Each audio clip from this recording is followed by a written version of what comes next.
Good evening. Today we'll be going over applied behavioral analysis, also known as ABA therapy. I think it goes without saying that a video like this requires a content warning regarding ABA, restraint and seclusion, and ableism throughout. ABA was founded by Dr. Ole Ivar Lavas, who was a psychologist and professor at UCLA. And he basically wanted to cure autistic children through the practice of ABA after studying under B.F. Skinner.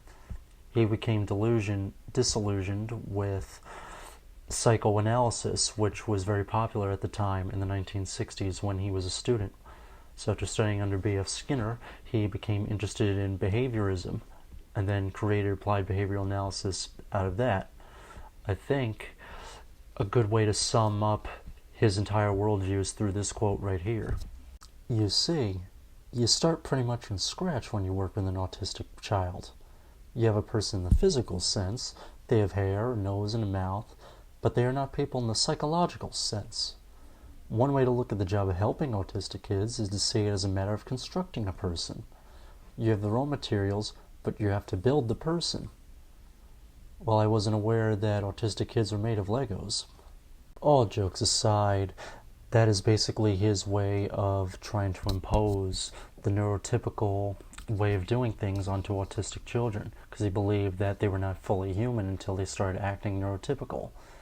One way to think about it is the infamous puzzle piece. Like, the pieces of us are missing, but they become complete once the cure is found. That was basically his similar analogy to that. And as you can tell, nowadays we're at a time where we're trying to embrace who we are, and a view like this is very conservative and very outdated by comparison, which is why, although they say that ABA is way better than it used to be, that's not really the case if you look at PBIS and the way it can still traumatize even if it doesn't involve punishments. I'm going to go over some footage of Lavas working with kids in an ABA session in 1966. Notice how the way he touches the kids can give a very uncomfortable feeling. What's your name? What's your name? No, What's your name? No? Anna. What's your name? What's your name? Good. What's your name? Mine. Oh, Ricky. Ricky. Good. What's your name? Ricky. What's my name? Mine. No, Dr. Lubin. Mine. No. Dr. Wolver. What's my name? Mine. Ricky, look at me. Dr. Wolver. That. So if a creepy old man like that was grabbing my face, I wouldn't want to look at him either or comply with any of his demands, because look at him. It's pretty scary, and his voice is just very, scratchy, and it's just very uncomfortable. I don't know how parents would let him get away with the things that they do. I guess he probably convinced the parents that they were not humans, as you know from the quote before. What you see in that video, though, is not even the tip of the iceberg of the things Lavas did. I'm going to read you an excerpt from NeuroTribes, which goes into detail about one of the acquisition trial experiments that Lavas and his colleagues did on a little girl. One of Lavas's first experiments with Beth was like a music appreciation class in hell.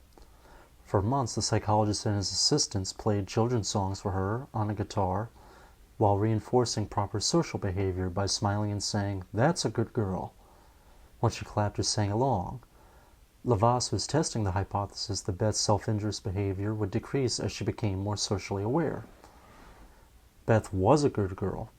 Within 2 months, she was clapping her hands in rhythm and joining in rousing choruses of "The children in the bus go wiggle, wiggle, wiggle." The more she was engaged by the music, the less she banged her head on the furniture and flapped her hands, just as Lavas predicted. That was the first acquisition trial. Then the first extinction trial began. This time, the experimenters withheld their smiles and praise, even when Beth spontaneously broke into song and shimmied her hips at the point in the song when the children went wiggle, wiggle, wiggle. At first, she responded to the sudden chill in the air by clapping and singing along even more vigorously.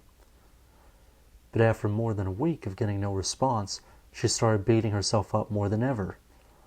The trials continued in that vein for months, with alternating rounds of acquisition and extinction. The Voss's team varied the parameters of the experimental design methodically. Some days reciting the lyrics of the songs to Beth in flat, tuneless voices. During the acquisition trials, her behavior would improve dramatically, but during the extinction trials, she hurt herself so badly that LaVoss aborted the experiment. Yeah, so music appreciation class from hell is a bit of an understatement there. If you're a visual thinker like I am, you could probably imagine being in that room with her, just watching her clapping and singing along, and all of a sudden these people who she has started to trust just abandon her and completely turn the tables on her and create unpredictable situations. Since us autistics need predictability, that must have been extremely scary for her, and I don't blame her for hurting herself. Obviously, I'm not saying hurting herself is a good thing, but I can understand the frustration that she was feeling and how probably terrified she was from just that unpredictability. And I'm sure it was just scary seeing them just stop smiling or to sing in a flat tone of voice. It's something that you would imagine in a horror movie. I'd like to read another excerpt from the book which explains LaVoss's reasoning here. He also believed that extinguishing this apparently senseless behavior would reduce a major source of stigma for autistic people and their families. Since the emphasis of our treatment program is to make the child look as neat and appropriate as possible, we attempt to suppress the more severe or grotesque forms of self-stimulatory behavior by the use of aversive stimuli, he explained to NSAC parents, National Society of Autistic Children. It is obviously very embarrassing for people to be in the company of a child who jumps up and down and ritualistically slaps his arms in front of his face. Such behavior socially isolates the child and embarrasses his parents. Well, why aren't you teaching acceptance then? It can be done. I don't understand. Now I'm going to read an excerpt from an article on Neuroclastic titled "A Mother's Fight Against Court-Ordered ABA" to kind of show you just how sadistic ABA practitioners can be, even in modern settings. ABA therapists would pull out a chair to our dinner table and have my son push it back in. At first, I figured they were just trying to see if he can do it, but they kept doing it over and over and over again. Then they'd mess up his lined up toys to provoke him and prove he was rigid when their act would cause him to have a meltdown. Then the goals became something more in the vein of, stop this autistic child from wanting to do the same thing over and over, the same way each time. Why? To what end? He wasn't hurting anyone. This is standard ABA protocol, to train the autism out of kids. I wish more parents would just ask that simple question. Why? Yes, behaviors are rigid. Yes, there is some pathological demand avoidance, but making a child push in a chair over and over and over again is not tough love of the, oh well kid, things change, deal with it variety. They were teasing him, provoking him, plain and simple. This wasn't teaching my son life skills or how to stand up for himself, but how to be a future victim of bullying, as we autistics are already statistically likely to be. Now this mother was autistic herself, and she was forced to put her son through ABA by the courts. That brings me to my next point, which would be talking about an entire ABA school. And it has a name, the Judge Rotenberg Center. Now we're going to be talking about someone getting shocked and abused, so if you're very sensitive to those kinds of things, then I recommend skipping to this time slot here. The center's use of electric shock came under scrutiny in 2012 after this videotape was presented in a court case. No, no, It showed 17-year-old Andre McCollins, seen here in the upper right-hand corner, tied to a restraint board by his arms and legs, then shocked 31 times. The center was originally founded by Dr. Matthew Israel in 1971 under the name the Behavior Research Institute. Israel was a graduate from Harvard and studied under B.F. Skinner, just like Lavasse. And like Lavasse, also uses shock devices on children in order to gain compliance. The center was later called the Judge Rotenberg Center after the judge that kept the school from closing down in 1994 because pressure was coming down hard on them. As you can see from the video, you would know that there was great reason to close it, but part of the reason why it's still open to this day is because of Massachusetts Representative Jeffrey Sanchez, because his nephew is in the school. That is them in the picture right there. So I found an article in Boston Magazine which gives a little background into Jeffrey Sanchez and his nephew Brandon, as well as into the shock devices. The Behavior Research Institute tested the device on 29 students over 14 months. One of them was Brandon Sanchez, the autistic nephew of State Representative Jeff Sanchez. Brandon banged his head until he cracked it open. He once chewed off part of his tongue. He was a ruminator too. He would vomit, chew the vomit, swallow it, and vomit again. The acidity was burning his esophagus. The vomiting was causing him to lose weight. Israel thought SIBIS might be the only way to save this 12-year-old's life. Brandon was down to 52 pounds. Israel and his staff started in with the treatments. 50 shocks became 100. 100 became 500. 500 became 1,000, and they still shocked more. Brandon wasn't responding, so 2,000 shocks, and then 3,000, 4,000. After roughly 5,000 shocks in one day, Israel told his staff to stop. The shocks weren't strong enough, Israel thought. He asked SIBIS's developers to increase the voltage. They refused. And that's when Israel made his own machine.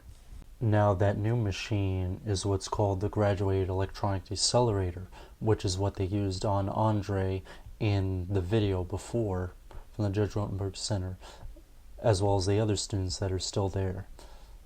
Now I think we should talk about a survivor's letter from JRC and the experiences that they went through. I'm taking this off of Lydia Brown's website, Autistic Hoya. Now just a trigger warning, this is very graphic, and if you need to skip ahead, just skip to this timestamp here. My name is XXX, and I attended the Judge Rotenberg Center.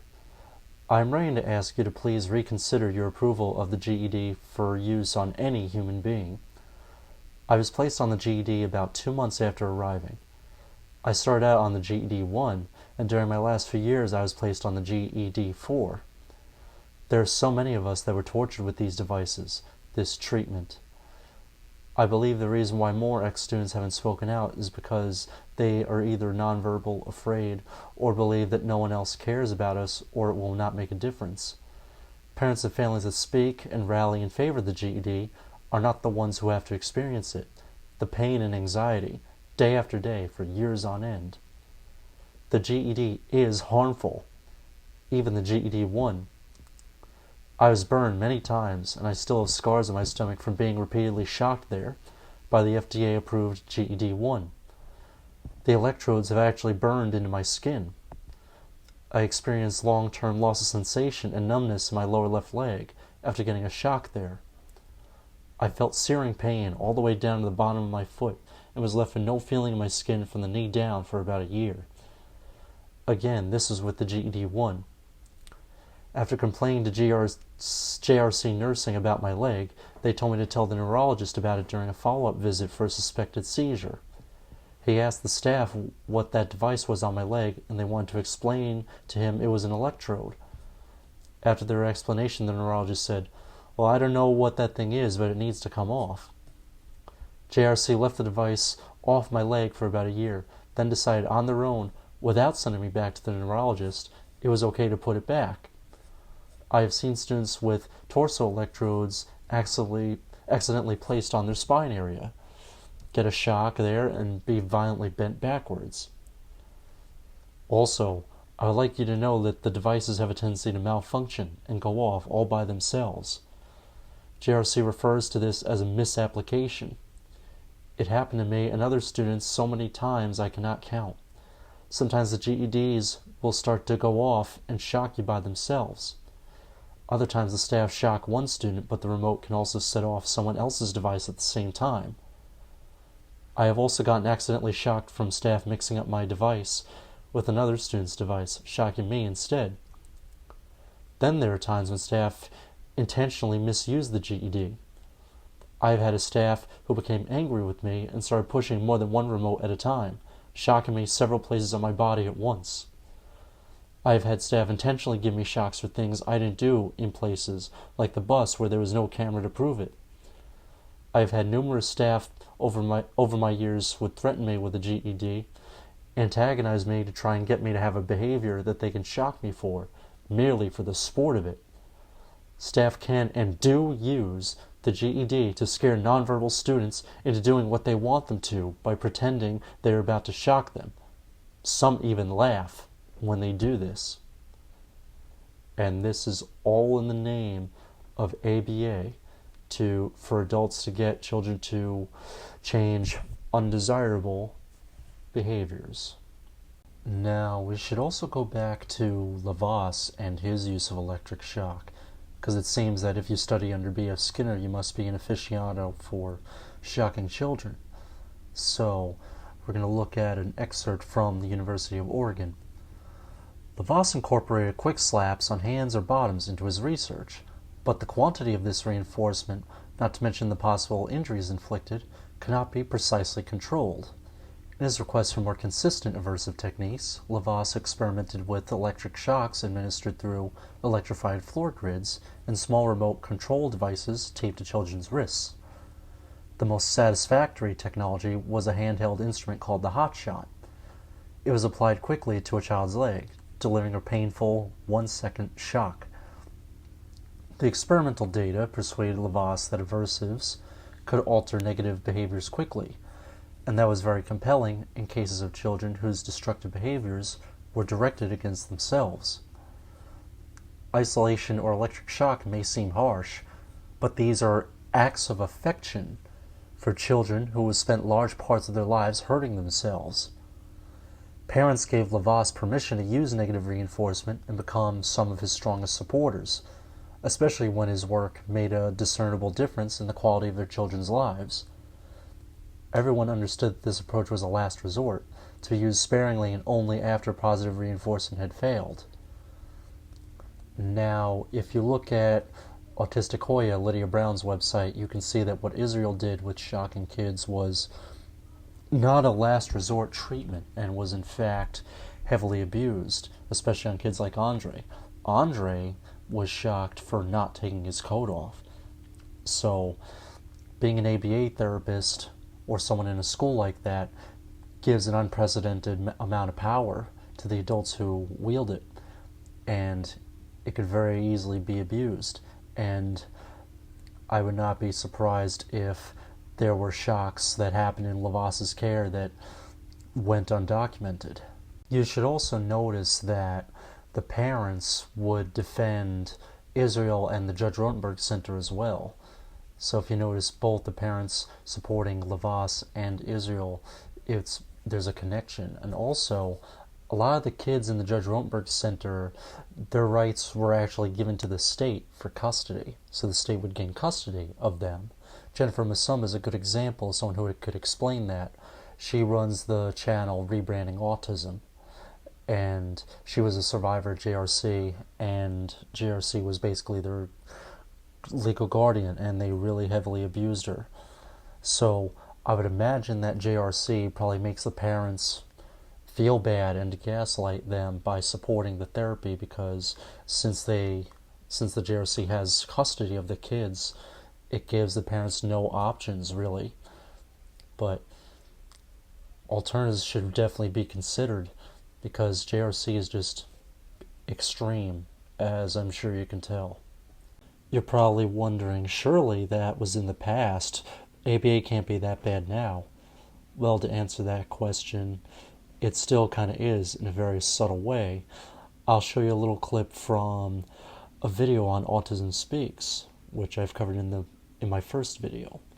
And you'll see that their idea of APA is still just as bad today as it was then, but just in much more subtle ways. And take a look. Is your child having a difficult time following directions or calming down when they are upset or anxious? If so, adding reinforcement into your day can be a powerful way to help. What is reinforcement? Reinforcement is something that comes after behavior that increases the chance of that behavior happening again in the future.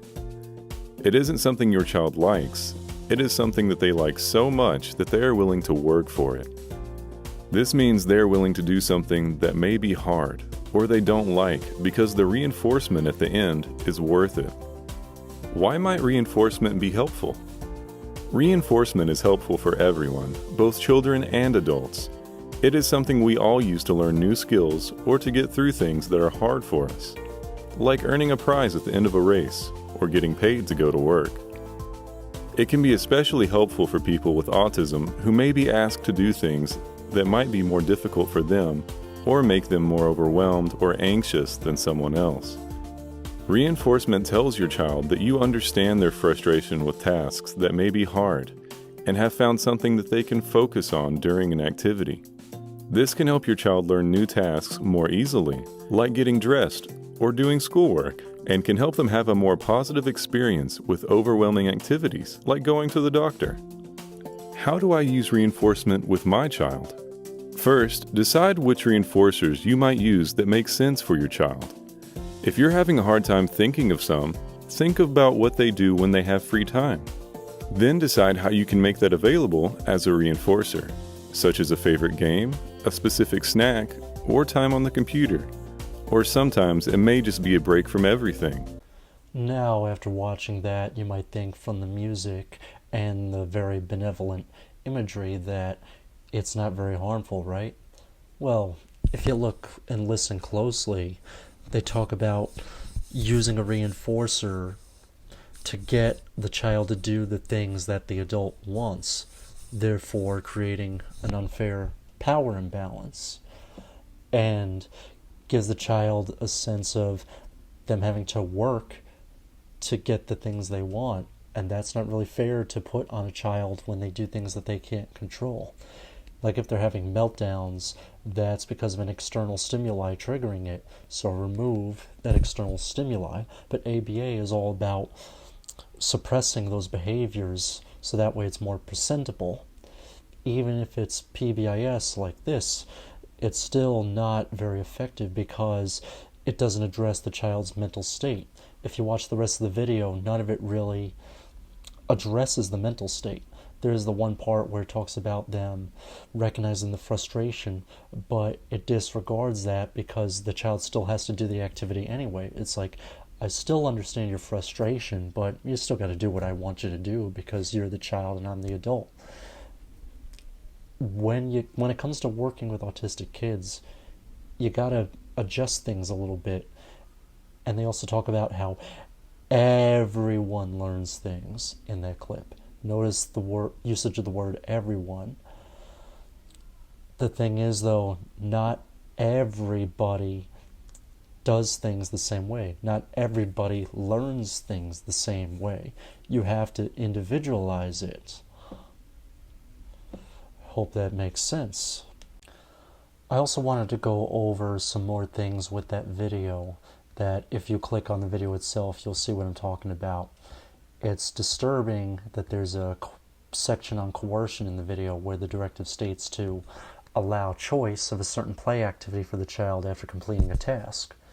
Instead of just one reinforcer, the child has multiple things they enjoy that will forever be associated with trauma because of forced compliance, rather than just the one. The child learns to do tasks that are unrewarding intrinsically or internally, and have no value to them in order to have access to external rewards not related to the tasks. The idea of choice in this scenario is simply an illusion, because regardless of how many options they have at their disposal, the child has no choice but to complete the task regardless if they get an iPad, cookies, or a toy truck in the end. On the other side of the coin, children can learn how to make choices between things if there are 2 or 3 options at first. It's normal to do something fun after doing homework, but when it involves changing autistic behaviors, which ABA tends to focus on, it ends up becoming torturous rather than motivating. Instead of rewarding a child for completing a task or tolerating distress without objection, parents should find ways to inspire and motivate children to do tasks which are inherently beneficial and in ways that make those tasks worth the effort to complete them. If a child wants cookies, the parent could help the child feel motivated to go to the grocery store to get the eggs, flour, chocolate chips, and butter needed to make them.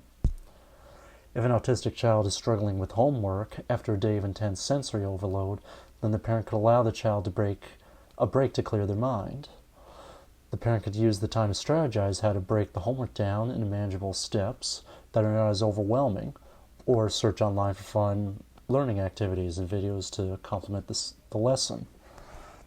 I was reading an excerpt from a blog post that I did on the Neurodiversity News website titled Autism Speaks in ABA, Same Harmful Methods, Different Coat of Paint, which you'll see on the website. Now that we're on the topic of Autism Speaks, I should show you a clip from their documentary Sounding the Alarm, in which they show Christian, the grandson of Bob and Suzanne Wright, who are the founders of Autism Speaks. They show him having his stims suppressed by the ABA therapist. And this was in 2015, so this was still fairly new. And I would categorize it under the new ABA. Okay. Tell me what you need. You want more omelet? Okay. There's one less half of it, piece of it. Yeah. Okay. Christian, look at me. Hey, sit nicely. Thank you. Get your napkin. So a lot of Christian's lessons are designed around what he'd normally be doing in his natural environment, but these are all teaching things. So he's toilet trained, so he knows when he sees the picture of the bathroom to go to the bathroom, and then after that there'll be a picture for him to eat, and then to get dressed, and then brush his teeth. So this leads him through his activities. Hey, dude. Kids like mine are doing the best they can. They're not being disruptive because they're brats or they can't control themselves. There you go. It is embarrassing when Christian would break things in a store or whatever, because I don't want our problem to be the cause of other people, having broken property or, being hurt. Now notice how the therapist is holding down his arms and his legs, like subtly saying, be normal for me, be normal for me. Well, guess what? Does it ever occur to you that maybe autistic people don't want to be normal? That we don't want to fit your definition of normal? Maybe that we have our own idea of normal, living our authentic selves? Why can't he flap his arms or his legs if he wants to? If that's what makes him feel good and it's not hurting anybody, then you need to not interfere. And his mother, Katie Wright, was narrating towards the end there, talking about being embarrassed by bringing him into a store. Well, why are you bringing him into the store then? If he's obviously distressed and breaking things, then he must not like it there. So they are rich, so it's not like they can't afford a babysitter. That's not even the worst thing to come out of the Sounding the Alarm documentary. If you want me to cover that one as well as other pieces of curist propaganda, then definitely leave a comment down below, because there's a lot to unpack in just that documentary alone. I could probably make a whole video about it. And a lot of the philosophies that come from the film are very rooted in eugenics, especially in the 1920s and with Hitler. You'll see some subtleties and parallels there. Since we covered a mother's experience with court-ordered ABA, Now I'm going to show you an actual autistic person's account of ABA that they experienced, ordered by the court. This is from an article on Neuroclastic. They focus on everything I can't do. They think I'm incapable. Do I seem incapable? It is way too distracting, and it hurts my head to the point where I can't talk when my mom asks me, "How did ABA go?" But really, it's always the same stuff. Inference, idioms, clocks, retell, math, and conversations. I feel like they're trying to make me less autistic. They describe things and focus on things that are stereotypes of autism, like conversion therapy. I've told everyone who would listen to me, friends, teachers, relatives, counselors, everyone, except the people at ABA, about how much I don't want to be there. I haven't told the ABA therapist because they will give me a speech about how it's good for me to be there, or they will tell me that I am scripting. They never validate my feelings. The most recent ABA drop-off was the most difficult because not only was I dealing with school, I was dealing with other stressors.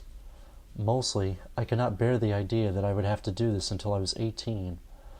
I had a panic attack after my mom dropped me off, and I ran before entering the door to the clinic. The therapist who always wanted to help me chased after me, and I felt like I had no choice but to run into the middle of moving traffic. I could not work anymore for ABA, and that was what I kept repeating to myself in my aching head as I ran into evening traffic. I tried to run back to the sidewalk, but it was too late. I was hit by a car. The two behavior therapists who had been chasing me slowly backed away, and I watched them leave me there. That was definitely helpful. I went to the emergency room in an ambulance, feeling traumatized. After all, I got slammed on my side by a car and watched people who said they only want to help walk away. I am worried that if I am forced into applied behavioral analysis therapy because of court orders, I can't survive. So from that excerpt alone, as you can tell, it's not good for autistic people, ABA, and you should never, ever invalidate an autistic person's experience with it because they are the number one voices to listen to when it comes to ABA. Because the therapist can say, "Oh, but it's the gold standard, it's evidence-based," but that evidence is from decades ago and it's outdated. Even the Department of Defense has said that it's ineffective and there's proof. So time is really running out for the practice, and I think hopefully it will become replaced by something else. There are already alternatives to ABA, one of which I will show you is the CERTS model. CERTS is designed to help people with autism initiate communication and maintain emotional stability. It's implemented through a weekly classroom session. The classroom is very structured. Every 15 minutes we change activities so the kids can predict. They know the order of the activities that occur in the class.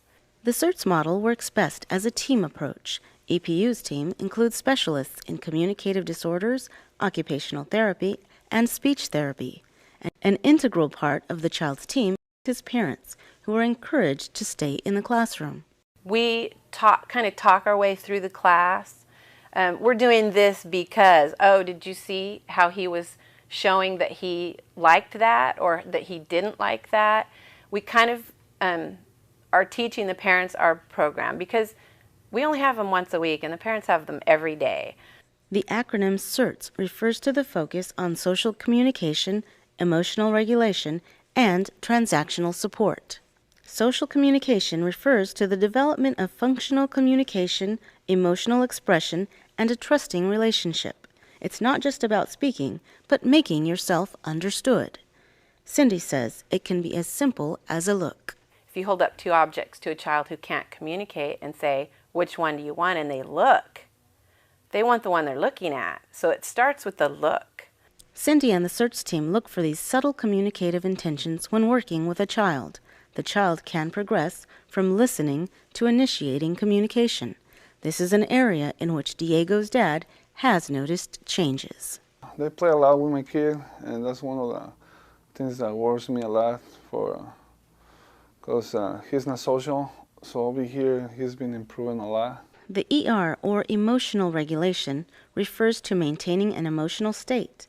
This can be done with help from another, with perhaps a hug, or through self-regulation. One example would be sucking your thumb. The TS, or Transactional Support, refers to any person, object, or setting that supports a child in the environment. In this case, it's the CERTS team, the parents, and the learning environment at APU. If a child's having a failure in a situation for some reason, we're not blaming the child. We're not saying, oh my gosh, this kid just can't sit down for 2 minutes. What's wrong with them? Now it's, what are we doing and how can we fix the problem? The CERTS program helps prepare children for school, so they need to get used to routines, following directions, and having limits placed. The kids know it. It's the same thing every week, and they can predict. So the fear factor's down, they can regulate better, and you have to be regulated to be ready to learn. So that's our whole goal. Mom and Dad have noticed improvements with their son's eye contact and language. Success, like with Diego, hinges on the team of CERTS professionals and his parents. It's been really fun watching this child that just wanted to be left alone so he could spin, to one that participates in the classroom, that interacts with us. I'm Claudia Solis-Alcala for 0 to 5 in 30 minutes. Yeah, so I would say that CERTS would certainly be a much better alternative, wouldn't you say? I did not like the part with the eye contact, but other than that, you do notice that she's talking about how you can't blame the child, it's about their environment, and to alter that.